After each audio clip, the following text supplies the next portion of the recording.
네, 안녕하세요. 오늘도 이지 선생님입니다. 자, 여러분, 이번 시간에는요, 여러분이랑 같이 일상 대화에서 많이 쓰이는, 그리고 뉴스에서도 유튜브에서도 많이 나오는 단어를 여러분이랑 같이 한번 알아보려고 합니다. 옆에 보시면은요, 24개의 단어가 있는데 지금 한번 살짝 훑어보세요. 퀴어, 타이타닉부터 시작해서 라이센스, 화이트 칼라까지 이어지는데요. 이 중에서 내가 진짜 20개 정도 안다 라고 하시면 정말 일상생활에서 대화하는데 전혀 문제 없으실 거고요. 한 10개 정도 아는 것 같고 가물가물해요 라고 하시는 분들은요, 오늘 저 따라 오시면서 제가 가장 쉽고 또 오래 기억하실 수 있도록 알려드릴 테니까요. 사실 이거 영어 수업 아니죠. 그냥 일상 대화를 원활하게 할 수 있는 교양 수업 정도로 생각하시고 마음 편하게 즐거운 마음으로 들어주시면 좋을 것 같고요. 다음 장 가보겠습니다. 네. 우리 평생수강권 판매하고 있어요. 친절한 영어교실이라고 있죠. 요 7권의 책 가지고 공부하는 건데 오늘까지만 판매합니다. 7월 4일까지만 판매하고요. 요거 1년 수강권 가격이랑 동일하게 평생 들으실 수 있는 거 판매하니까요. 관심 가져주시고요. 이따 다시 설명하겠습니다. 다음 장이요. 자, 첫 번째 장, 첫 번째는요, 퀴어라는 단어예요. 요 단어는 아마, 내가 영어를 잘 알아요, 내가 원래 교양이 엄청 높아요 하시는 분들도 최근에 들어서야 들으신 단어 중에 하나가 아닐까라는 생각이 듭니다. 얼마 전에 대구에서 퀴어 축제가 있었고, 이것 때문에 대구 경찰청이랑 대구시청이랑 막 문제가 많았죠. 그래서 앞으로도 계속해서 나올 거고, 사실은 이게, 오래전에, 수십 년 전에, 서양에서는 이런 축제들이 많이 있었어요. 제가 21살 때 영국에 여행 갔었는데 그 당시에 요런 거에 개념이 전혀 없어서 그냥 막 축제가 있길래 좋다고 놀았는데 알고 보니까 요 퀴어 축제였습니다. 이게 뭐냐면 성소수자를 의미해요. 우리 한국말로 쉽게 이야기하면 동성을 좋아하는, 그러니까 일반적인 게 아니고 소수자를 의미한다라고 하고요. 이게 좀 그렇죠. 저도 여기에 대해서는 이것저것 제 개인적인 생각이 있긴 하지만, 그쵸. 이거를 이렇게 나타내기는 좀 그렇죠. 그래서, 뉴스에서도 종종 나올 건데, 동성 관련된 것들을 퀴어라고 한다. 보통은 이게 이제, 남성 요런 쪽으로 됐었는데, 그냥 전체적으로 생각해 주시면 좋을 것 같고요. 무지개 깃발 거기 혹시 축제 사진에 보셨어요? 그게 이제 성소수자를 의미한다라고 해서, 앞으로 우리 사회에서 자주 등장하게 될 단어라 그런 거구나 정도 그냥 알고 넘어가시면 좋을 것 같고요. 그 밑에는요, 타이타닉, 요거는 전 국민이 다 알고 계시죠. 그런데 이게 얼마 전에 한번 이슈가 됐었죠. 이 타이타닉이라고 하면 1912년에 그 유럽에서 미국으로 출항하는 정말 꿈의 배라고 불렸었죠. 네, 그 대서양을 가로지르는 초호화 여객선이 바로 타이타닉이었는데요. 요거 영화로 나오면서 유명해졌죠. 따리라라라라라라라, 이 노래 아십니까? 사실 제가 제일 좋아하는 영화 중에 하나가 이 타이타닉이라는 영화입니다. 뭔가 사랑도 들어있고요. 그죠? 뭔가 슬픔도 들어있고 그 시대의 낭만도 들어있고 정말 영화로만 만들 수 있는 이야기라서 정말 멋있는데, 이거 나온 지도 이게 1997년이었나 그랬을 거예요. 그래서 벌써 26년 정도 지났다. 시간 참 빠르죠? 레오나르도 디카프리오 멋있게 나오고 케이트 윈슬렛 나왔었죠? 그게 타이타닉이고요. 얼마 전에 그죠? 타이타닉 요게 이제 침몰된 걸 보러 간다고 잠수함이 그거 한 사람당 3억 5천만 원인가 내고 들어갔다가 잠수함이 실종돼서 뉴스상에 또 타이타닉이 한 번 더 조명됐던 적이 있었습니다. 타이타닉 알아봤고요. 다음 장 가볼까요? 자, 다음 장은요, 어플 내지는 앱이라고 이야기하는 것부터 한번 시작해 볼게요. 이 어플이나 앱은 간단하게 이야기하면 여러분 휴대폰에 깔려있는 프로그램을 뜻합니다. 여기 좀 어려운 말로 스마트폰 응용 프로그램이라고 나와 있는데, 요 응용 프로그램 이런 거예요. 스마트폰을 우리가 딱 키면 이 스마트폰이 돌아갈 수 있도록 만들어주는 프로그램이 있고요. 오퍼레이팅 해주는 프로그램이 있고요. 그 위에다가 뭔가 프로그램을 까는 거예요. 예를 들자면 여기 유튜브 나와 있죠. 카카오톡, 인스타그램, 또 쓰시는 거 있죠? 네이버 앱도 있으실 거고요. 쿠팡도 있으실 거고요. 요런 것들을 다 어플이라고 해요. 이제 한국에서는 어플이라고 하고, 원래는 이게 어플리케이션이라고 하는 영어 단어에서 앞에 있는 어플만 따온 거예요. 어플 하다가 보니까 이제 좀 귀찮죠. 그래서 사람들이 그냥 이거를 앱이다, 앱이다 라고 해요. 그래서 이 앱을 우리가 다운받을 수 있는 데가 있어요. 여러분 핸드폰 열어보시면 내가 갤럭시 쓰면 플레이스토어라고 있어요. 거기 딱 클릭하시면 막 게임부터 시작해서 스케줄 맞추는 거, 알람 울려주는 거, 별의별 프로그램 다 있거든요. 아이폰은요, 앱스토어라고 또 따로 있고요. 그래서 거기서 다운받는 프로그램을 우리는 어플 내지는 앱이라고 한다. 그죠? 뭐 배달 어플이라든지 이런 거 많이 쓰이고요. 그 밑에 보면 콤플렉스라고 하는 단어가 있습니다. 여러분은 콤플렉스가 있으십니까? 콤플렉스가 뭔지 모르세요? 네. 설명을 드리자면요. 요건 사실은 굉장히 다양한 의미를 가지고 있어요. 저도 이 콤플렉스라는 거 이제 어떻게 하면 쉽게 설명드릴까 하고 이제 찾아봤더니 이 깊이가 어마어마하게 깊어요. 뭐 정신분석학으로 들어가기도 하고요. 이것저것 많이 있는데 우선 제가 이렇게 써놨죠. 마음속 응어리. 여러분 마음속에 응어리진 게 있으십니까? 어떤 사람과의 관계에서 응어리가 진 거일 수도 있지만 지금 내 모습에 대해서 아니면 과거에 뭘 하지 못했던 거에 대해서 응어리를 가지고 계신 것 있으십니까? 내지는 열등감이요. 누군가는요, 키가 작아서 열등감이 있을 수도 있고요. 또 누군가는 내 코는 너무 못생겼어. 내 눈은 너무 못생겼어. 아니면 나는 공부해야 되는 시절에 너무 공부하지 못해서 못 배운 거에 대해서 열등감이 있어 라고 하시는 분들이 계실 줄로 압니다. 그렇게 내가 어떤 걸 하지 못해서 또 아니면 내가 어떤 게 마음에 들지 않아서 스스로 좀 열등감 느끼는 그런 거 있죠. 누구나 다 있어요. 정말 잘생긴 배우 딱 모셔다 놓고 데려다 놓고 인터뷰를 했던 거 몇 번 저도 봤어요. 너무 잘생기셨는데 혹시 얼굴에서 마음에 안 드시는 부분이 있어요? 그랬더니 제가 보기엔 그 어느 하나 빼놓지 않고 잘생겼는데 저는 코가 너무 마음에 안 들어요. 완전 오똑하고 멋있는 코인데 그래서 사실 이 컴플렉스가 없는 사람은 없습니다. 그죠? 없는 사람은 없어요. 누구나 다 가지고 있습니다. 다만 그거를 내가 어떻게 생각하느냐에 좀 차이가 있겠죠. 그걸 좀 극복하려고 노력하는지 아니면 그걸 좀 신경 쓰지 않으려고 노력하는지에 따라서 컴플렉스 있든지 말든지 사는 사람도 있고 그것 때문에 움츠러드는 사람도 있겠죠. 그래서 내 컴플렉스는 뭐지? 그걸 내가 어떻게 대하면서 살지? 라고 생각해 보시면 조금 더 편안한 마음으로 살 수 있지 않을까 하고요. 다음 장 보면요. 자, 다음 장 첫 번째 단어 에티켓이라는 단어가 나와 있습니다. 여러분 에티켓이라고 해서 우리가 공공장소 같은 데 가서 지켜야 될 것이 있어요. 사실은 이거는 원래 이제 에티켓이라는 말이 서양에서도 쓰이고요. 약간 불어처럼 생겼죠. 서양에서도 쓰이고 우리나라에서도 에티켓, 저 어릴 때는 공공장소, 에티켓, 공공장소, 예의범절, 이런 식으로 쓰였었는데, 사실은 이제 이 에티켓이라는 말이 요새는 제가 화살표 해놓고 매너라고 써놨죠. 매너라는 말로 더 많이 쓰이는 것 같아요. 자, 여러분 식탁에서 어떤 행동하면 매너 없습니까? 왜냐면 식사하다 갑자기 코를 풀어요. 매너 있습니까? 없습니다. 그죠? 식사하는데 재채기해서 팍 튀었어요. 밥 씹으면서 엉엉 씹으면서 막 말해요. 매너가 없습니다. 우리가 흔히 매너라고 불리는 그 단어가 원래는 에티켓이었다. 공공장소에서는요. 공공장소에서 노상방뇨 하면 매너 있습니까? 아니죠. 공공장소에서 내가 먹은 쓰레기 푹 버리고 가면 매너 있습니까? 아니에요. 그런 것들은 이제 에티켓이 없는 겁니다. 경조사도 마찬가지죠. 결혼식장 가서 해야 될 일이 있고 하지 말아야 될 일이 있습니다. 또 장례식장 가서 해야 될 일이 있고 그렇지 않은 일이 있죠. 우리는 그걸 커가면서 사회적으로 배우고 습득을 하는데 이렇지 않은 사람, 그죠? 배웠는데 저 사람 손가락질 당할 만한 사람은 어떤 겁니까? 에티켓이 없는 겁니다. 흔히들 우리는 매너가 없다라고 이야기를 더 많이 하는데 그것이 바로 에티켓이다 라고 알아두시면 좋겠고 그 밑에는요 트렌드라고 하는 말이 있어요. 영어로 trend인데요. 요거 한국말로 치면 동향이나 추세라고 나와 있어요. 동향? 추세? 요거보다는 저는 이제 유행이다 라고 번역하는 게 알아두시는 게 훨씬 더 쉬울 것 같아요. 요즘 보면요 한국에서도 이 트렌드가 변하는데 요즘 혹시 젊은 여성분들 어떤 트렌드로 옷 입고 다니는지 보신 적 있으세요?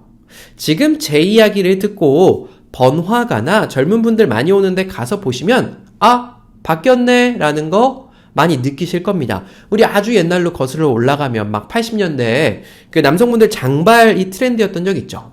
쩍쩍쩍쩍쩍 경찰이 머리 자르고 말이 안 되는 일이죠. 그 미니스커트 같은 거 입으면은 막 자로 막 쟀었잖아요. 그죠? 저는 그때 이제 살아보지는 않았지만 그 당시 트렌드는 그런 거였어요.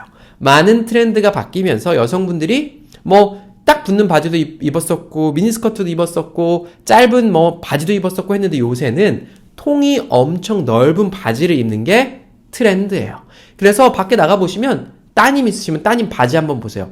얘가 이렇게 통이 넓은 바지를 갑자기 저 그거 어릴 때 한 25년 전에 통 큰 바지 그리고 이제 그거 뒤에 있잖아요. 바지단 요거 질질 끌고 다니면서 동네 청소 다 하고 다녔던 바지를 입었던 적이 있습니다. 그죠? 여러분 기억나실 거예요. 자녀분들이 그런 거 입으셨던 적이 있으실 텐데 요새는 통이 넓은 바지를 여성분들이 입고요.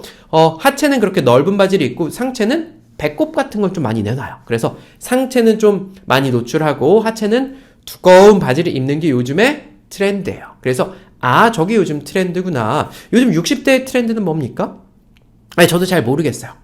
요새 그 파크 골프가 좀 많이 뜬다고 하더라고요. 뭐 원래 골프 치시던 분들도 갑자기 파크 골프를 치시기도 하고 골프 안 치시던 분도 파크 골프 치시기도 하고 파크 골프는 진짜 골프채로 치는 거 아니고 좀 큰 공 치는 거죠. 그래서 트렌드는 그런 유행 같은 거다. 그래서 여기서 파생된 말이 트렌드 세터다 라는 말이 TV에 나오기도 해요. 트렌드를 세팅하는 거예요. 만드는 사람 뭐 유명한 연예인들 같이요. 아니면 어떤 사람이 입은 옷 보고 야, 그 옷 진짜 트렌디하다 라고 해요. 그게 이제 트렌드에 잘 맞다라는 말이라고 생각해 주시면 좋을 것 같고요. 다음 장 보면요. 아까 설명드리다 만 거. 이게 하루밖에 안 남아서 죄송한데 요거 이제 나중에 보시는 분들도 계시겠지만 이게 기간이 지나면 좀 그렇습니다. 그래서 이왕 사실 거면 어차피 구매하실 거면 이번 기회에 사시면 좋고요. 한 장 더 넘어가 보면 이게 왜 그러냐면 제가 설명을 그동안 평생 수강권 팔아요 하고 넘어갔지만 저희가 상시적으로 1년권, 2년권, 3년권을 판매합니다. 1년권은 39만 9천 원이고요. 2년권 47만 9천 원, 3년권은 53만 9천 원까지 올라갑니다. 그런데 이 평생 수강권 이벤트 기간에는 39만 9천 원, 즉 1년 수강권이랑 동일한 가격으로 판매를 합니다. 그래서 여러분들 사실 내가 영어 공부 한번 제대로 해봐야지 체계적으로 해봐야지 하면서 사시려고 하셨던 분들은요 이왕이면 지금 사시면 좋겠고요. 다음 장 가볼게요. 다음 장이요. 다음 장은요 디폴트라고 하는 단어가 나왔습니다. 이 디폴트가 한 몇 달 전입니까? 6월 초 5월 말에 신문지상을 아주 뜨겁게 달갔었죠. 이것도 사실 이제 이야기하자면 끝도 없는데 미국이란 나라는 독특한 나라예요.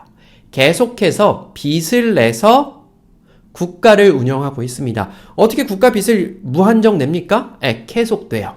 계속 내서 이 사람들은 달러를 계속 찍어냅니다. 국가에서 채권이라는 걸 발행해요. 야 이거 여기 만기 10년짜리 30년짜리 있으니까 이거 살 사람 하면 누가 사요. 각국에 있는 중앙은행들 은행들에서 삽니다. 그리고 미국이 이자를 지급해요. 그리고 나서 그만큼 달러를 찍어낸 거죠. 그만큼 달러를 계속해서 발행하고 빚을 내면서 국가가 이어집니다. 그래서 이 미국에서는 이렇게 그냥 니네 맘대로 빚 내면 안 되지 라고 해서 그 의회, 우리나라 치면 이제 국회의원들이 딱 한도를 정해놔요. 자, 이만큼 예를 들면 실제로 훨씬 더 많아요. 1000조라고 하겠습니다. 1000조만큼만 너네 빚 내서 써 라고 정해놓습니다. 근데 이게 다 차면 이 국회에서 다시 요걸 얼만큼 늘릴지 한도에 대해서 빚의 한도에 대해서 협상을 해요. 그러면서 협상하면서 저기 미국이 디폴트 된다 만다 될 확률은 없다 하면서 이 디폴트라는 말이 유명해졌었죠. 그냥 이거 채무 불이행이라고 생각하시면 됩니다. 우리 한국말로 생각하면 그냥 부도예요.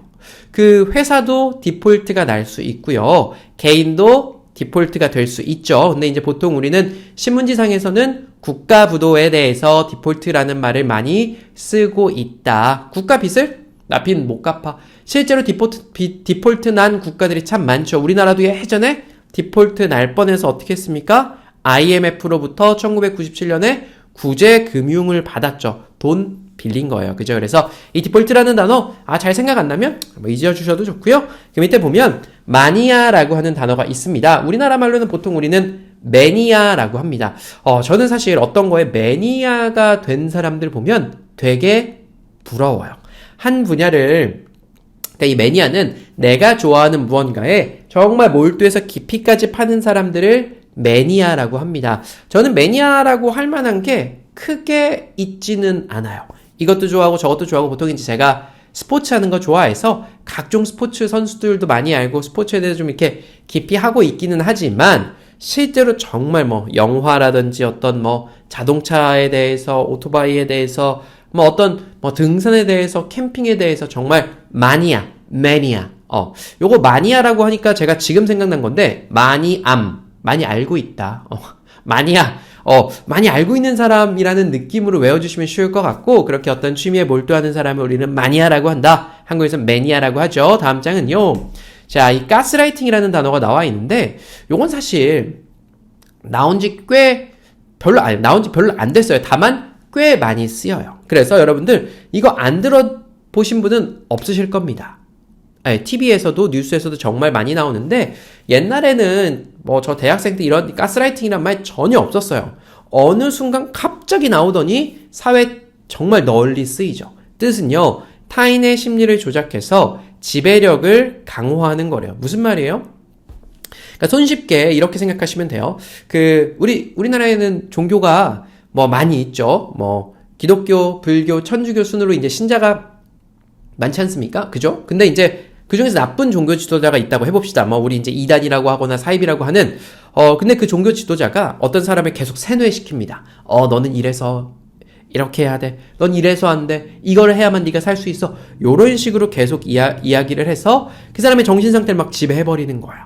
그래서 얼마 전에 넷플릭스 보면은 나는 신이다라는 다큐멘터리 올라왔었죠? 저도 이제 그거 한 몇 편 정도 봤는데, 그렇게 누군가의 막 마음을 지배해서 막 그 사람을 마음대로 조종하는 걸 가스라이팅이라고 해요. 이제 이런 게 좀 전형적인 이야기이고, 근데 이제 이게 요런 거랑 비슷한 상황들이 일상생활에서 뭐 남자친구가 여자친구를 뭐 부인이 남편을 뭐 요런 식으로 부모가 아이를 가스라이팅 했다 요런 식으로 이야기들이 많이 오는데, 어쨌든 그냥 다른 사람의 심리를 조작해서 내가 저 사람을 조종할 목적으로 자꾸 그쪽으로 이제 몰아가는 것을 가스라이팅이라고 한다라고 알아두시면 좋겠고요. 그 밑에는요. 구글 나와 있습니다. 자, 구글 쓰시는 분들 손 한번 들어보세요. 라고 하면 저는 네이버 써요 하시는 분들 많을 텐데 여러분 이 구글이 이제 어마어마한 게 큰 회사죠. 그렇기 때문에 구글을 안 쓰시는 분은 지금 여기 없어요. 왜요? 네, 이 유튜브가 구글 겁니다. 유튜브가 구글 거예요. 그리고 여러분 핸드폰 보면 갤럭시 쓰시는 분들은 이 갤럭시를 운영하는 프로그램을 구글에서 만든 거라서 갤럭시 쓰시는 분들, 유튜브 보시는 분들은 구글을 쓸 수밖에 없어요. 우리나라 대표가 이제 네이버가 있죠.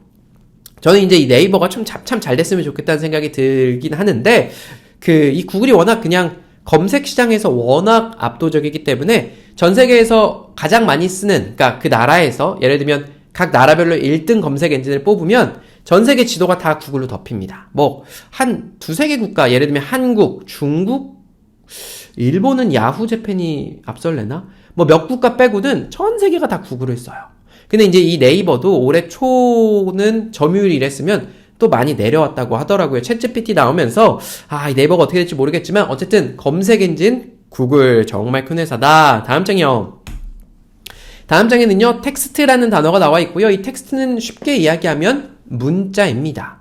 우리 예전부터 이 매체가 좀 커온 걸 보면 문자 세대였죠? 네, 텍스트로 우리 레터, 편지 써서 막 러브레터 주고 받았습니다. 그러다가 핸드폰 나오고 또 전화도 이제 전화 가격도 싸지면서 전화로 음성이 됐었고요. 그 다음에 이제 막 사진 찍고 지금은 이제 동영상의 시대까지 넘어왔는데 그 가는 과정에서 가장 처음에 있었던 문자, 뭐 글, 문서 이런 것들을 텍스트라고 해요. 그래서 우리 문자 메시지를 영어로는 텍스트 메시지라고 하죠. 그래서 텍스트는 문자다. 그 밑에는요. 카페 라떼라는 단어가 있습니다. 여러분 라떼는 무슨 말일까요? 요새 유행어로 라떼는 말이야 라고 하는 거 젊은 친구들은 라떼는 이라고 쓰거든요. 요 이제 카페 라떼에서 라떼를 가지고 온 건데 그게 뭐냐면 나이가 좀 들면요. 그런 거 있죠. 야 라떼는 말이야. 저도 이제 그 소리 할 때 됐어요. 왜냐면 요즘 군대 보면은 야 이거 군대가 물론 너무 힘들죠. 근데 야, 나 때는 이렇게 얘기하거든요. 그래서 이제 어른들이 나 때는 말이야 이렇게 이제 우리 흔히 그 어른들을 꼰대다 뭐 이렇게 부르죠. 그런 이야기하면 나 때는 말이야 할 때 젊은 친구들이 그걸 비꼬면서 라떼는이라고 하는데 이 라떼는 이제 이탈리아 말로 우유를 뜻합니다. 그래서 커피 있죠. 제가 오랜만에 아주 오전 촬영을 하는데 커피가 아직 식지도 않았네요. 따뜻한 커피인데 아침에 일어나서 커피 먹으면 참 맛있어요. 그죠? 여기 들어가 있는, 이건 드립 커피예요. 에스프레소에다가 우유 섞으면 라떼예요. 우유를 더 많이 섞은 녀석은 우리 카푸치노라고 하죠. 그래서, 다 알고 계실 거예요? 나 오늘 좀 속이 안 좋다, 속이 좀 쓰리다 하면 그냥 아메리카노보다 라떼 같은 거 드시면 좋겠고요. 다음 장이요. 다음 장 보면 워크숍이라고 하는 단어가 있습니다. 여러분 자녀분들이 좀 장성하셨으면 회사 다니시면 엄마 나 워크숍 갔다 올게 라고 하고 1박 2일로 어딜 간다든지 아니면 뉴스에서 어떤 기관이랑 공공기관이랑 모여서 워크숍을 진행했습니다 라는 말을 들으신 적이 있으실 거예요. 워크가 들어갔으니까 이 워크는 일하는 거예요. 그래서 모여서 이제 일하는 건데 대부분 그렇게 보시면 돼요. 예를 들면 어떤 사건이 있었어요. 근데 그 사건이 주관 부서가 없이 여러 부서가 의견을 합쳐서 해결해야 되는 문제가 터졌습니다. 그럼 여러 부서가 모이겠죠. 모여서 워크숍이라는 걸 해요. 그러니까 모여서 의견 교환을 하는 건데요. 부서, 팀 사람들끼리 연간 업무 어떻게 할지 모여서 얘기할 수도 있고요. 부서 간에 아니면 뭐 회사 간에 아니면 어떤 기관 간에 모여서 뭔가 이야기 나는 게 워크숍이고 제가 다니던 회사에서는 실상 이제 워크숍 가면 뭐 반나절 정도는 이제 일 관련된 이야기 하고요. 그때도 잘 안 들어요. 이렇게 그냥 놀 생각에 이렇게 대충 머리 긁적긁적 하다가 그거 끝나면 이제 맛있는 거 밥 먹고 막 축구도 하고 스포츠도 하고 막 게임도 하고 그래요. 그래서 막 놀러 1박 2일 가서 좀 놀다 오는 건데 워크숍은 이제 그런 거라고 보시면 돼요. 이제 뭔가 부서 간에 회사 간에 모여서 의견을 나누고 좀 이제 친목도 도모하고 요런 거 워크숍이라고 보시면 좋을 것 같고요.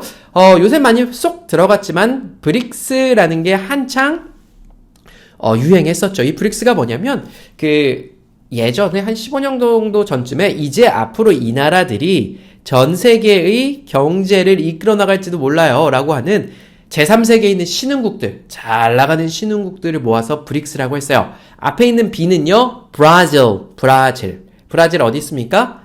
남미에서 가장 큰 나라죠. 그 다음에 R은요, 러시아, I는 인디아라고 해서 인도였고요. C는요, China, 중국, S는 South Africa, South Africa 하면 남아프리카, 공화국 요 5나라를 합쳐서 브릭스라고 이야기를 했었습니다. 이들이 한창 떴었죠. 중국의 부상과 함께. 지금 이제 그 중에서 제일 잘 나가는 나라는 이제 중국인 것 같고요. 인도는 뒤를 따라오는데 이 브릭스가 거의 전 세계 인구의 절반 정도를 차지할 정도로 인구가 어마어마합니다. 한번 볼까요? 여러분 전 세계 인구가 어느 정도 될까요?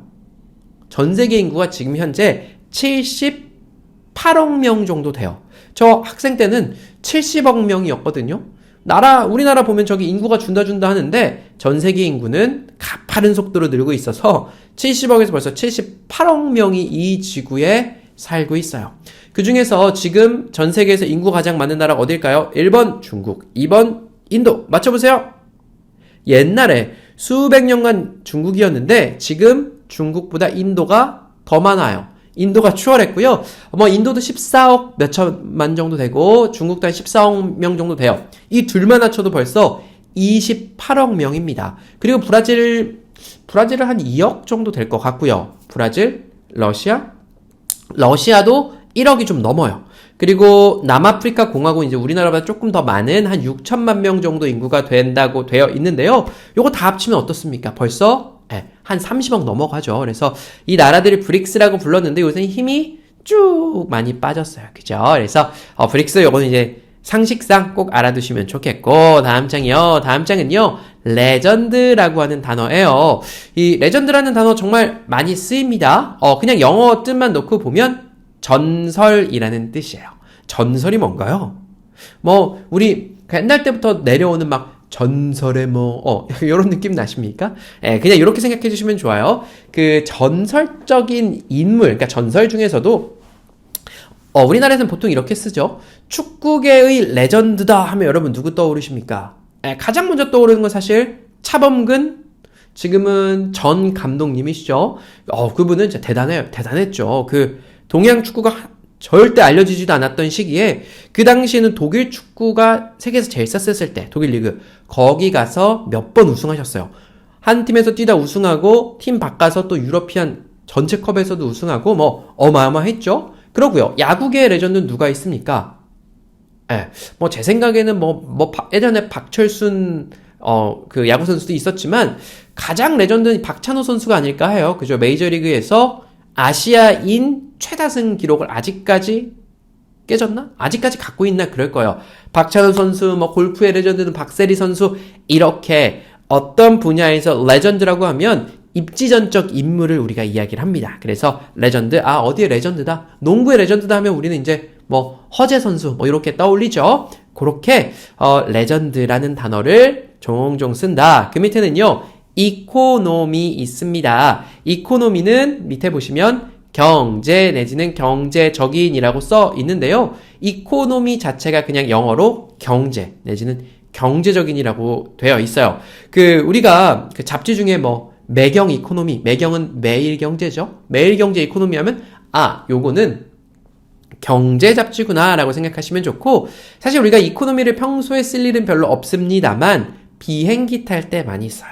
비행기 탈 때 우리가 이렇게 앉아가는 거는 이코노미 클래스. 제가 얼마 전에 지금 여기 한 3일 전에 비행기를 탔습니다. 근데 어느 회사 비행기를 탔는데 한 3만 원 정도 결제하면 하늘에서 공중에서 인터넷이 돼요. 처음 알았어요.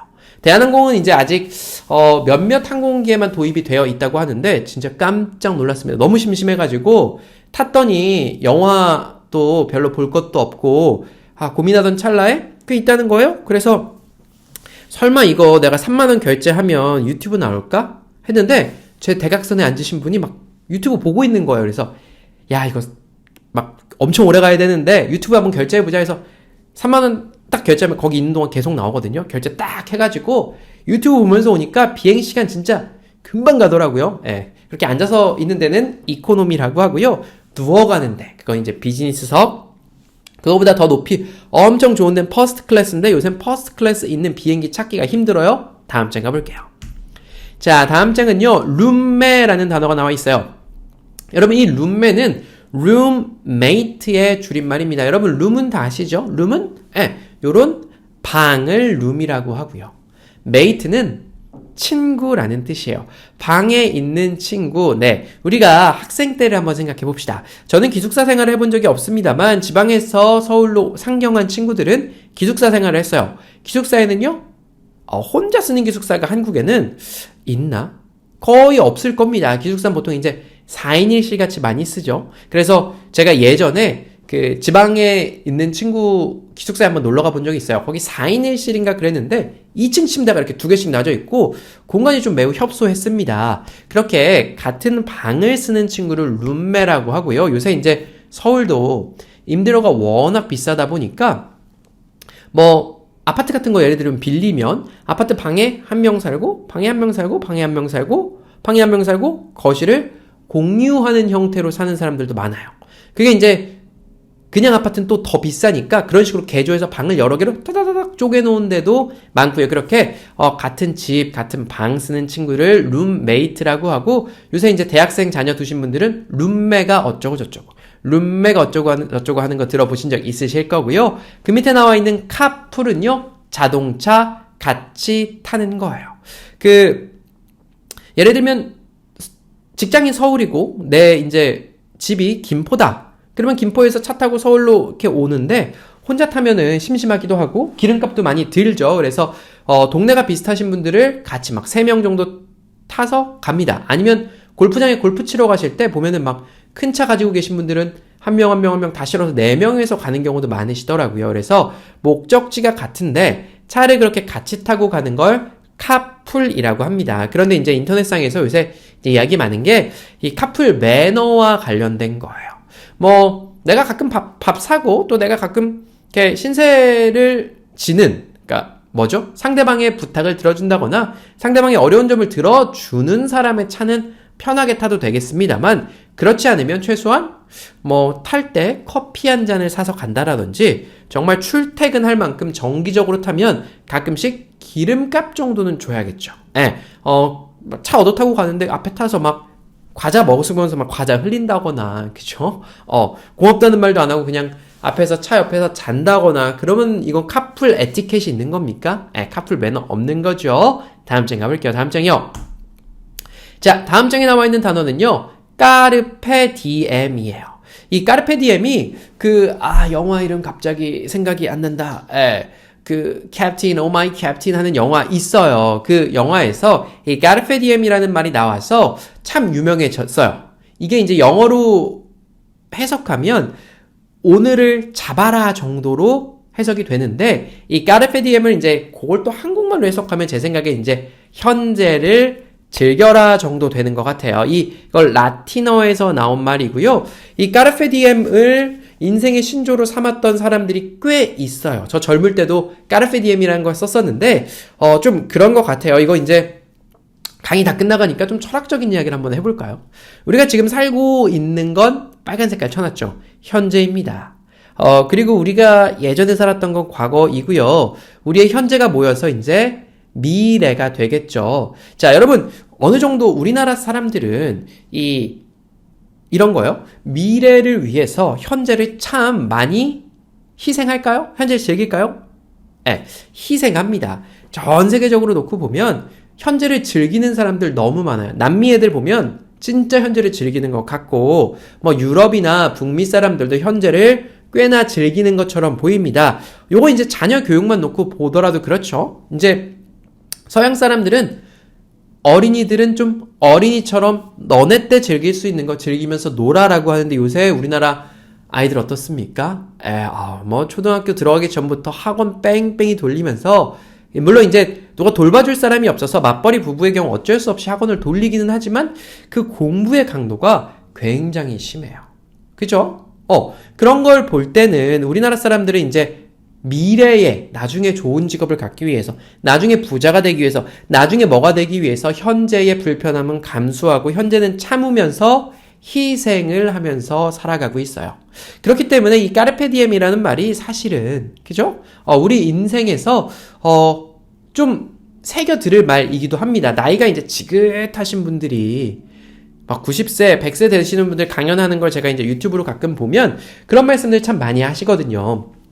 그때 그냥 너무 걱정하지 말고 하고 싶은 거 그냥 할 걸 그랬어. 점점점이요. 그래서 자, 저희 부모님도 마찬가지세요. 너무 잘 참으시고 이제 미래를 위해서 현재를 희생을 많이 하시는데 그러지 말고 모두들 다 이제 현재를 좀 더 즐기셨으면 좋겠어요. 오늘 맛있는 거 드시고 오늘 재밌는 거 하시고 그죠? 그렇게 즐기셨으면 좋겠고요. 그리고 또 이제 과거도 그래요. 어떤 사람들은 이제 저는 되게 미래지향적인 사람이라서 이 까르페 디엠이란 말 되게 새겨 듣기는 해야 되거든요. 현재를 좀 많이 희생해요. 미래를 위해서. 그리고 저는 과거 따윈 잘 돌아보지 않습니다. 근데 또 어떤 사람은 과거에 너무 목매어서 앞으로 나가지를 못하는 거예요. 과거에 있었던 일, 과거에 있었던 사람들과의 다툼 같은데 과거의 상처에 목매어서 현재를 막 너무 또 쓸쓸한 음악 들으면서 슬프게 살아가는 사람들도 있습니다. 그게 뭐 사람마다 너무 다르지만 균형 잘 맞춰야겠죠. 그죠? 과거도 돌아보면서 흐뭇하게 웃을 수 있어야 되겠고요. 현재도 잘 즐기고 근데 너무 이제 막 현재만 빠져서 요새 젊은 친구들 그런 친구들 있죠? 버는 족족 다 써. 저기 빚 융자 해가지고 제가 아는 분이 이제 개인 회생 파산하시는 분이 있는데 젊은 친구들이 그렇게 많이 찾아온다고 합니다. 어쨌든 잘 균형을 맞춰서 사시면 좋을 것 같고요. 그 밑에 샴페인이라는 단어가 있어요. 이 샴페인은요, 뭔가요? 뭔가 이제 축하할 일 있을 때 쫙쫙쫙쫙 흔들어서 칙 쏘는 거, 그쵸? 그거 이제 샴페인으로 생각해 주시면 되는데 그 와인의 종류가 많이 있어요. 이제 그걸 좀 크게 나눠보자면 레드 와인, 포도 색깔. 그리고 화이트 와인, 하얀 색깔이 있고요. 그 하얀 색깔에 기포 들어가 있는 거 있죠. 기포 올라오는 거. 그거는 샴페인 종류의 아니죠. 그 종류의 안에 샴페인이 들어가 있어요. 그걸 우리는 스파클링 와인이라고 해요. 뭔가 이제 스파클, 그 탄산이 들어가 있는 보글보글하는 와인을 스파클링 와인이라고 합니다. 그 스파클링 와인은 만드는 데가 되게 많아요. 뭐 스페인에서 만들면 까바라고 해서 스페인 사람들도 그 탄산 있는 와인 까바 많이 먹고요. 이태리 와인 또 프로세코 같은 거 이태리에서 만드는 프로세코라고 해요. 걔네들도 많이 먹고 다만 이제 프랑스의 쌍팡유 지방이라는 게 있대요. 저도 한 번도 안 가봤는데 거기서 만드는 그 뽀글뽀글 올라오는 그 와인만 샴페인이라고 해요. 그래서 샴페인이 비싸죠. 특정 지역에서 만들어지는 거고 이름값도 있으니까 비싸요. 그래서 제가 이제 저 샴페인도 마셔보고 또 뭐 까바, 프로세코 많이 마셔봤는데 뭐랄까요? 그냥 요건 다 맛이 비슷비슷해요. 그래서 2만원짜리 먹나 10만원짜리 먹나 비슷하거든요. 만원짜리도 뭐 크게 다르지 않습니다. 그래서 스파클링 와인 뭐 추칼리스트 한잔 하시면 좋고요. 상식선에서 알아주시면 좋겠습니다. 다음 장이요. 다 끝나갑니다. 이제 네 단어 남았고요. 빈티지라는 단어가 있네요. 이 빈티지는요. 뭘까요? 네, 밑에 복고풍 패션이라고 써놨죠. 이 빈티지도 사실은 굉장히 다양한 의미로 해석됩니다. 방금 우리 와인에 대해서 이야기했습니다만 그 와인 가지고 사람들이 이야기하는 거 잘 들어보다 보면 이거 빈티지가 뭐야 라고 합니다. 빈티지가 뭔데요? 그 와인이 생산된 연도예요. 그러니까 마치 고급 와인이 전 옛날 때 이런 얘기 들었었어요. 2005년산 와인이 2005년대 햇빛이 정말 좋아서 정말 맛있고 비싸다라는 걸 제가 2010 몇 년쯤 들었어요. 야, 2005년산 와인 한번 먹어보고 싶다라고 했는데 벌써 이제 20년 가까이 지나서 못 먹게 됐는데 뭔가 이제 그런 고급 와인들이 생산된 해를 빈티지라고 합니다. 그게 이제 뜻이 넓어져서 와인이 생산된 해를 그냥 빈티지라고 해요. 그 와인은 물론 보관 방법에 따라 다르겠지만 생산된 지 오래됐다고 해서 맛이 사라지진 않죠. 그런 것처럼 우리 패션에 있어서도 뭔가 복고풍 있죠. 아까 제가 말씀드렸죠? 지금 여성분들 나가면 막 통 넓은 바지 20몇 년 전에 입던 거 입는다. 그렇게 복고풍 패션, 시간이 지나도 빛이 바라지 않는 그런 패션. 예를 들면 가죽 잠바 같은 것도 그래요. 멋있는 가죽 잠바 사놓으면 30년 흘러도 멋있죠. 그런 것들 빈티지라고 하고요. 빈티지 패션 쓸 때 참 많이 쓰니까 좀 알아두시면 뭐 알아둘 필요 있나 싶기도 하고요. 그죠?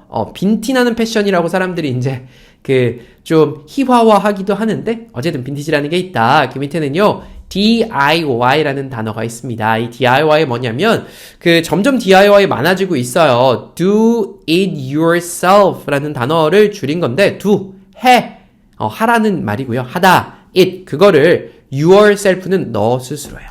너 스스로 그거 해. 그래서 여기 뒤에 보시면 요런 거 있죠? 요런 것도 제가 다 사왔는데 요거 요렇게 이제 밑에서부터 엄청 커요. 하지만 포장하면 요만해집니다. 어떻게 해요? 다 조립이 풀려 있어요. 그래서 제가 조립하고 뭐 해야 되는 그런 것들 스스로 알아서 해야 되는 것들을 DIY 제품이다 라고 많이 하고요. 요거는 이제 앞으로 점점 더 많이 쓰이긴 할 겁니다. 다음 장이요. 마지막 장이고요. 라이선스랑 화이트 칼라가 나와 있습니다. 화이트 칼라부터 얘기해 볼까요? 네, 거꾸로.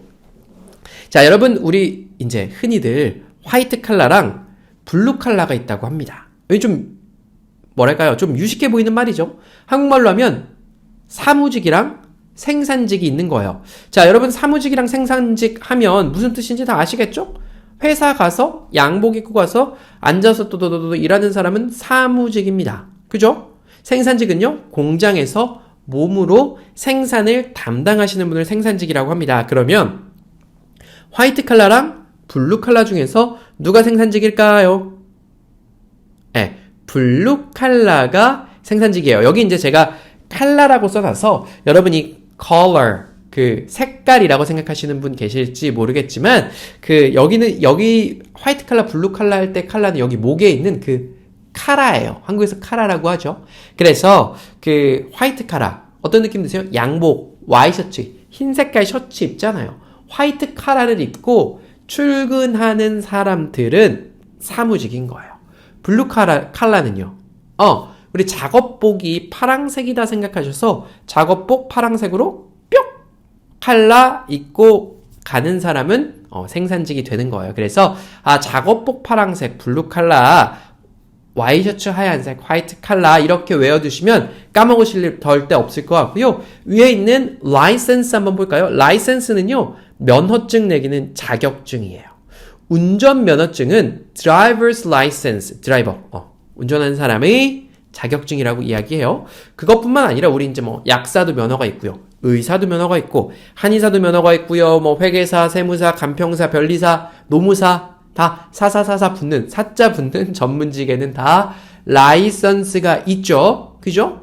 그래서 이 라이센스는 어떤 면허증이나 자격증을 의미한다라고 알아두시면 좋겠고 우리 벌써 24개 다 했습니다. 이게 제가 막 다다다다다 하니까 벌써 40분 가까이 시간이 지났는데 어떠셨습니까? 즐거우셨습니까? 네, 이게 이제 뭐 들으시다 보면 아는 단어도 있으실 거고, 모르시는 단어도 있겠지만, 제가 이제 좀 자주 쓰일 법한 것들만 뽑아서 온 거예요. 그래서, 내가 살아가면서 모르는 말을 그냥 방치해두면 어떻겠습니까? 그 모르는 말 점점 많아집니다. 그래서 나중에 10년, 20년 흐르면 진짜로 뉴스에 나오는 말이 뭔지 모르고 대화 중에도 잘 대화가 무슨 말이지? 하는 머쓱한 상황이 생길 수도 있기 때문에 새로운 말 나오시면 계속해서 공부하고 익히시고 언어는 변화합니다. 그래서 그런 노력 게을리하지 않으시면 사회생활 하시고 또 대화하시는데 전혀 문제 없으실 것 같고요.